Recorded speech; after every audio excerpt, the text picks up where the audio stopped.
Você já parou para pensar que a Emma Stone pode ganhar o terceiro Oscar de melhor atriz da carreira em menos de 10 anos? Sim, isso pode acontecer no ano que vem, quando ela chega forte com Bugônia, nova parceria dela com o diretor Yorgos Lanthimos, o mesmo de A Favorita e Pobres Criaturas. Nesse novo vídeo eu falo dos desafios e dos marcos históricos que ela pode romper caso consiga esse feito gigantesco.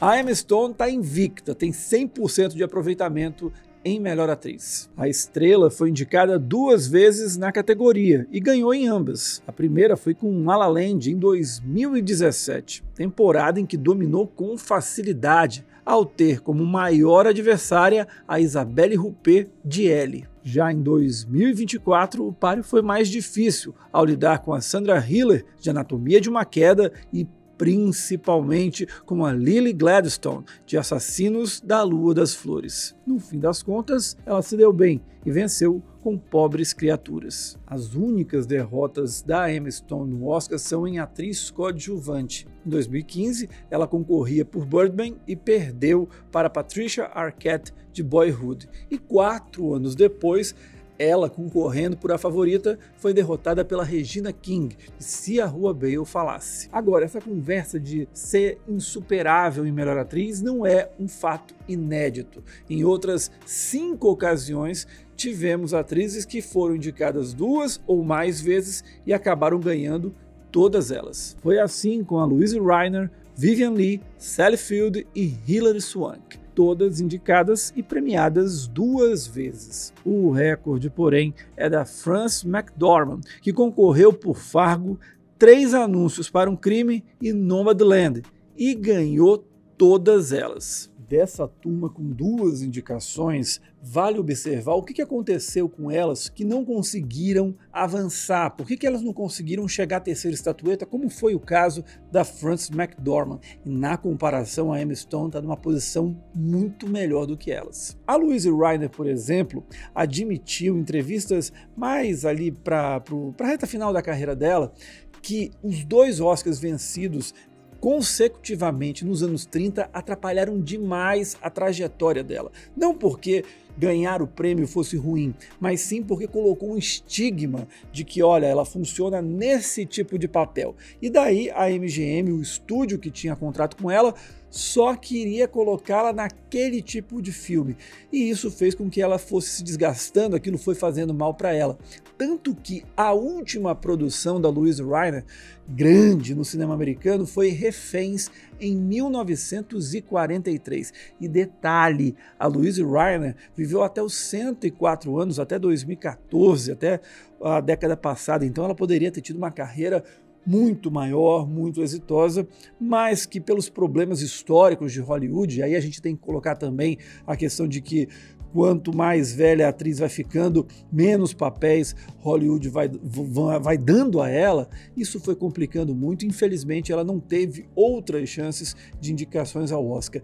Uma atriz que, infelizmente, lida com os problemas crônicos do cinema americano. Já a Vivien Leigh, ela ganhou 2 Oscars por papéis que estão na história do cinema. Primeiro por E o Vento Levou e depois, e esse aqui para mim é o meu favorito, é a maior atuação feminina da história do cinema, que é ela em Uma Rua Chamada Pecado. Mas justamente depois do trabalho com Elia Kazan, ela foi enfrentando uma série de problemas pessoais, conjugais, de saúde e se afastou do cinema, passou a não ter tantos grandes papéis. Se não fosse isso, acho que poderia ter ido ali na casa dos 3, 4 Oscars talvez. Já a Sally Field e a Hilary Swank, elas são casos muito parecidos. Atrizes que surgem de maneira forte, meteórica, ganham Oscars em curtos espaços de tempo, mas que infelizmente, sejam por escolhas ruins delas, sejam por filmes que tinham tudo para dar certo e não aconteceram, e até mesmo pela própria indústria, acabaram caindo, acabaram não brilhando tanto quanto poderiam, pelo menos no mundo do cinema. E com isso não conseguiram novas indicações, pelo menos em melhor atriz. A Emma Stone, por outro lado, só cresce. Se antes de La La Land ela já se mostrava uma atriz querida por importantes diretores do naipe de Woody Allen, Alejandro González Iñárritu e Cameron Crowe, o musical do Damien Chazelle a consolidou de uma vez por todas. Pouco depois do filme, ela firmou a grande parceria da carreira até o momento. Ao lado do Yorgos Lanthimos, a estrela já obteve 2 indicações ao Oscar e elogios da crítica por onde passa. Nesse período, ainda teve tempo para estrelar Cruella, versão punk rock da grande vilã de 101 Dálmatas, e elogiadas séries como Maniac e The Curse. E agora ela retorna essa parceria com Yorgos Lanthimos em Bugônia. O filme é uma adaptação norte-americana do sucesso sul-coreano Save the Green Planet. Desta vez, a Emma Stone faz uma empresária bem-sucedida, que acaba sendo sequestrada por uma dupla,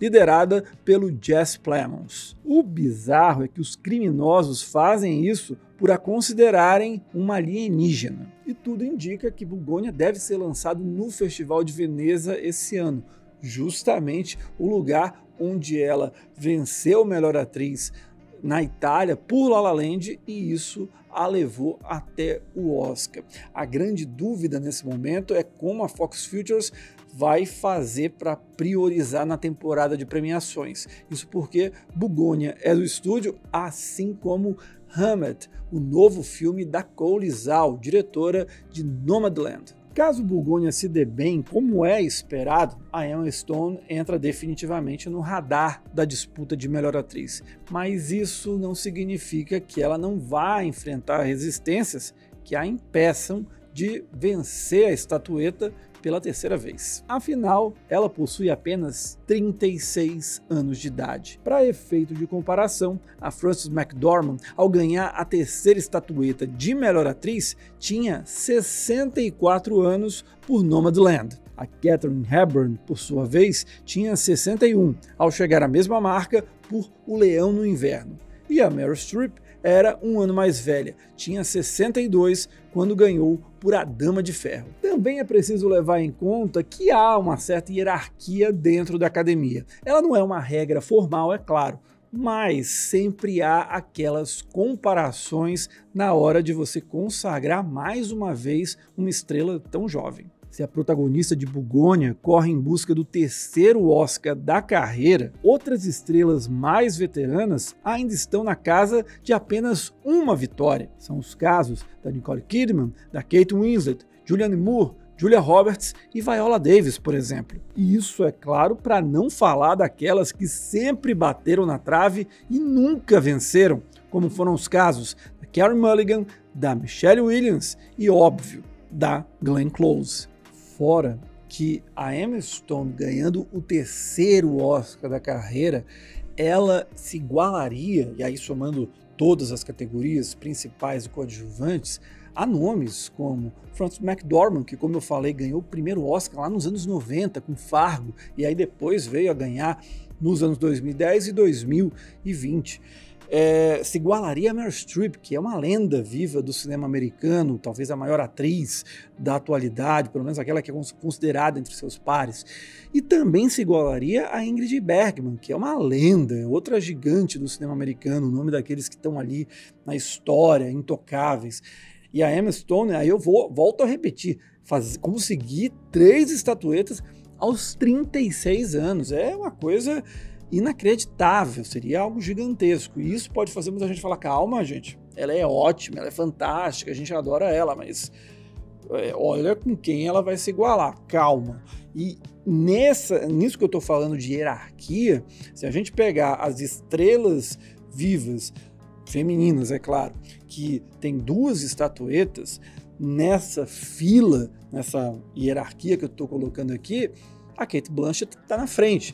Não apenas porque ela teve uma estatueta lá nos anos 2000 com O Aviador e depois ganhou em melhor atriz com Blue Jasmine, mas pela trajetória que ela teve, pelo respeito mundial, pela questão também da atriz que é muito celebrada pelos grandes diretores, pelos grandes roteiristas, todo mundo quer trabalhar com ela, a importância que ela tem no mercado, enfim.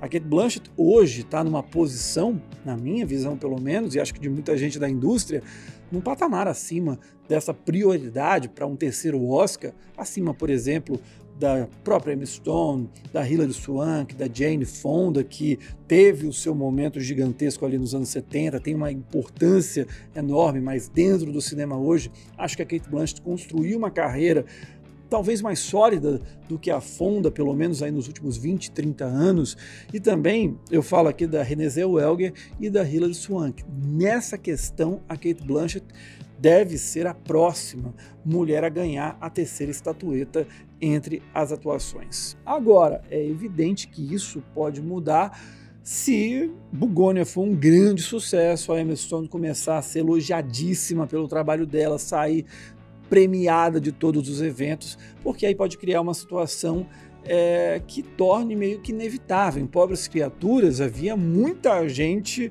favorável a premiar a Lily Gladstone, até pela questão não apenas da atuação, que para mim era sensacional e a melhor daquela temporada, mas também pela representatividade. Só que a Emma Stone, ela tem um prestígio, tem uma força na indústria e é uma grande atriz. Você pode não gostar tanto de Pobres Criaturas, mas é inegável que ela é excelente no papel e acabou se impondo.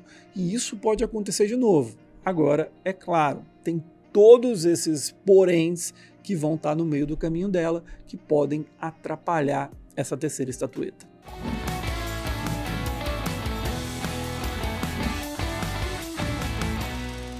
Gostou do vídeo? Então curte, compartilhe, claro, se inscreve e ative as notificações aqui desse canal. No próximo vídeo, na segunda-feira, eu falo sobre 5 estrelas de Hollywood que estão desesperadas por uma indicação pelo menos. Então não perca, a gente se encontra. Até lá. Tchau.